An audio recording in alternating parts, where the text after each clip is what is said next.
मुंबई गोवा महामार्गावरील निवळी घाटाचा बनवलेला डीपीआर चुकीचा असल्याचा आरोप केला जातोय।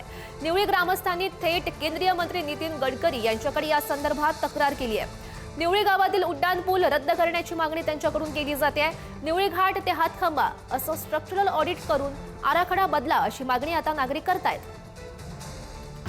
गेल्या 17 वर्षापासून मुंबई गोवा महामार्गाचे काम हे रखडलेले आहे आणि मुंबई गोवा महामार्ग जिथून जातो त्या निवळी गावामध्ये जो फ्लायओव्हर होणार आहे तो रद्द व्हावा यासाठी तिथले ग्रामस्थ हे केंद्रीय मंत्री नितीन गडकरी यांच्याशी मागणी केलेली आहे, याच्याकडे साकडे घातलेली आहे। या संदर्भात बोलण्यासाठी आपल्यासोबत येथील ग्रामस्थ आहेत, केंद्रीय मंत्री नितीन गडकरींशी या ठिकाणी चर्चा केलेली आहे। काय एकंदरीत आपलं?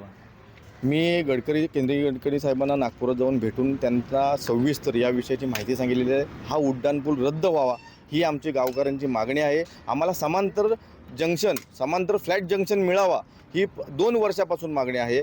त्याशिवाय जयगडची जी अवजड वाहनांची वाहतूक आहे ती गावातूनच होणार आहे।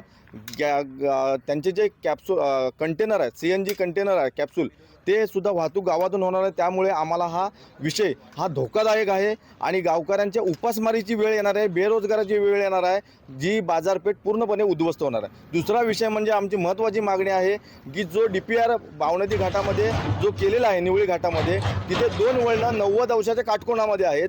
ती 90 अंशाच्या काटकोनामधली जी वळणं आहेत ती काढून टाकण्यात यावीत आणि आम्हाला सरळ रोड तिथं द्यावा। तो DPR चुकलेला आहे, तो ब्लूम कंपनीनं केलेला आहे आणि तो ब्लूम कंपनीचा DPR हा गुगल मॅपद्वारे केलेला असल्यामुळे तिथल्या भौगोलिक रचनेची त्यांना माहिती नसल्यामुळे हा DPR दुरुस्त करावा आणि याचं स्ट्रक्चरल ऑडिट करून आम्हाला तो पूर्ववत चांगल्या पद्धतीने करून द्यावा। राजन चव्हाण, पुढारी न्यूज, रत्नागिरी।